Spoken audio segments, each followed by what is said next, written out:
Hello, what's up mga ka-Money Magnet? Alamin natin ang mga bagay na dapat nating alisin sa ating mga bahay para swertihin sa 2024.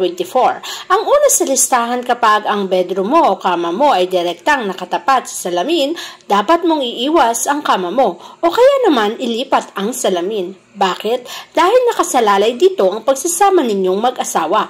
Maaari kasing mga lunya o magkaroon ng kirida o kabit ang sinuman sa inyong dalawa. Habang natutulog kasi kayo, nakikita kayo sa salamin at natudoble. Ang mamamanipis nito ay pagkadoble rin ng kapartner o kapareha sinuman sa inyong dalawa. Kaya't kung ayaw mong mangyari ito sa pagsasama ninyong mag-asawa, kung mahalaga sa iyo ang isa't isa, mas mainam na ilipat mo na ang salamin na yan o kaya naman ilipat mo ang kama para hindi sila maging magkatapat. Alalahanin mo, kapag hindi mo sinunod ang bagay na to, nakasalalay ang pagsasama niyong mag-asawa sa bagay na to. Alam niyo bang sa 2024 dapat mong iwasan ang kamalasan? Ngunit paano mo ito maiiwasan kung mismong habang ikaw ay natutulog ay naglalagay ka ng larawan o painting ng mga nude picture? Alam mo bang ang mga nude picture na yan ay hindi nagdadala ng kabutihan sa ating mga kwarto? Ang mga nude picture kasi ay maaaring mag-attract ng negatibong enerhiya. Kapag ito ay nasa loob ng iyong kwarto, ay talaga namang magkakaroon ito ng kamalasan. Kasi nag-a-attract ito ng infidelity.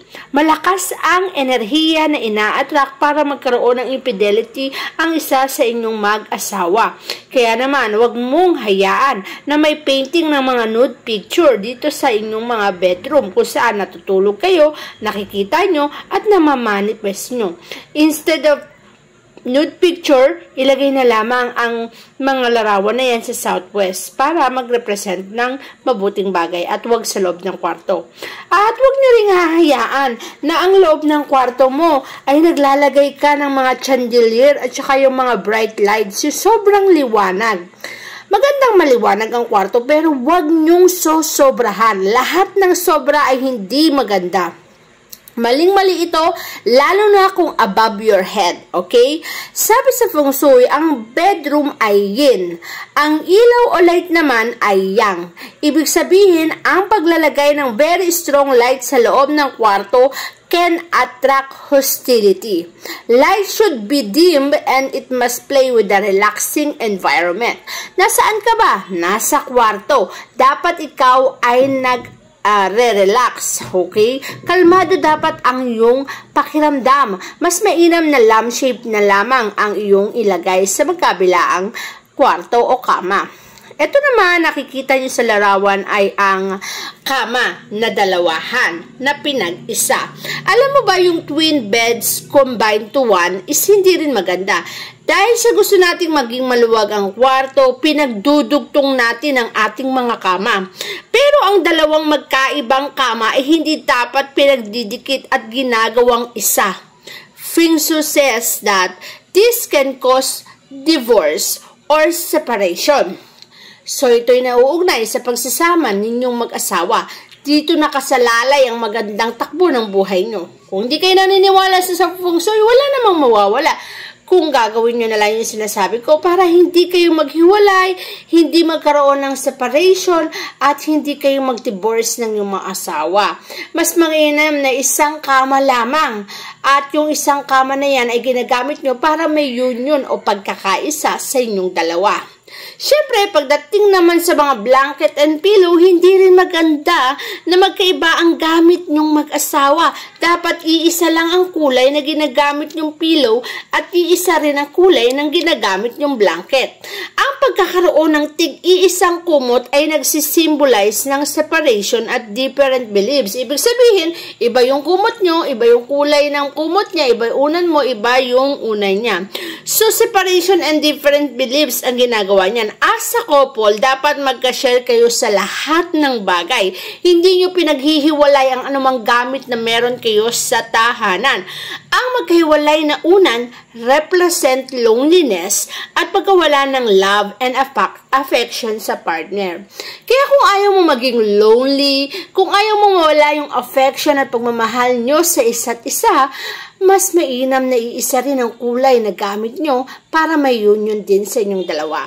Siyempre, huwag mo ring hahayaan na nasa ibabaw ng iyong higaan ay naglalakihang chandelier.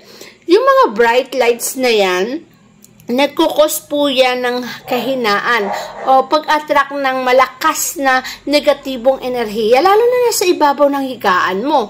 Kapag ito'y nasa ibabaw na hinigaan mo, para kang may dalang bigat sa buhay mo. At yung bigat na yan ang nagpapahirap, kaya hindi ka umuusad, kaya hindi ka umaasenso. Anumang bagay na mabigat sa harapan mo habang ikaw ay natutulog ay nagkukos ng pagpapahirap sa'yo. Kaya kung ayaw mong mahirapan ka sa iyong buhay, kung ayaw mong mangyari o maganap ang mga sakripisyo na nabibigay sa iyo ng mga bagay na to, mas mainam na iwasan, ihilis yung kama at huwag kang matutulog na may bigat sa ibabaw mo. Ito ay magre-represent sa buhay mo. Kaya nagiging mabigat din ang buhay mo. Siyempre, tandaan mo rin na ang kama mo ay hindi dapat direktang nakatapat sa pintuan habang ikaw ay natutulog. Hindi ka makakapagtulog ng matiwasay sapagkat mas madalas kang pinabangungot. Malas po kasi na yung paanan mo direktang nakatapat sa pintuan. Cross po ang tawag dyan at pagpapahirap ang maaaring maidulot nito sa iyong buhay. Pwede ka rin bangungutin at magkaroon ng dark dream. Kaya ayaw kong mangyari sa iyo ang mga bagay na yan. Ilihis mo yung kama mo. Mas mainam kasi ang kama ay tinatawag na command position. Pag sinabi natin command position, hindi mo direktang natatanaw o nakikita ang pintuan. Ang iyong kama ay nakahilis o walang nakatapat na anuman habang ikaw ay natutulog para hindi ka direktang mapasukan ng negatibong enerhiya o hindi direktang malasin sa buhay. Dapat mo itong tandaan para na rin sa iyong kapakanan. Tandaan mo rin sa loob ng kama, ito'y pahingahan natin. Anumang aktibong elemento ay hindi maganda na nasa loob ng kama, gadget o kaya naman ay mga aquarium na talaga namang active ang energy na inilalabas niyan. Kailangan kasi ang mga water element ay hindi rin po nasa loob ng ating mga kwarto.